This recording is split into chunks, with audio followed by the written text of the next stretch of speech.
Hello friends नमस्कार। कम तेल रे दही बैगण केमिति करा जिवो एको खाइले चर्बी फर्बी टोटल हबनी। ये पूरा एकदम टेस्टी आ चटपटा।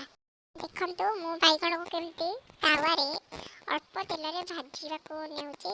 कोटे कोटे करी बैगण पीस रखिबा। आपण को इच्छा आपण बैगण को किभଳି भाबे काटुसती गोल लंबा तेरछा बंका सीधा जेमिति काटी पारे चलियो। दही बैगण हमार अछि ना।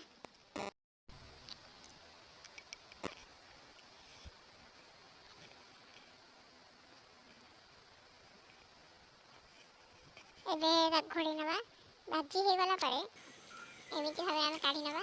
एठी हम सब रेडी कर रखिछि दही बैगण अदा लंका छेचा भृसंग पत्र लुण स्वाद अनुसार में देबा लंका गुंड टिके देबा ताको मिक्स कर नबा भल्ला रे पूरा मिक्स करबा।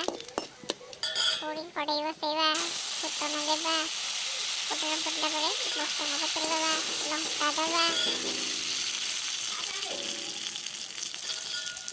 भृसंग लंका को टिके पाचिला परे अदा टिके हल्का अदा देबा।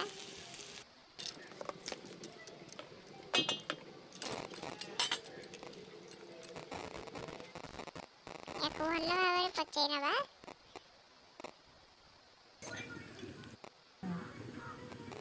हे गला परे याको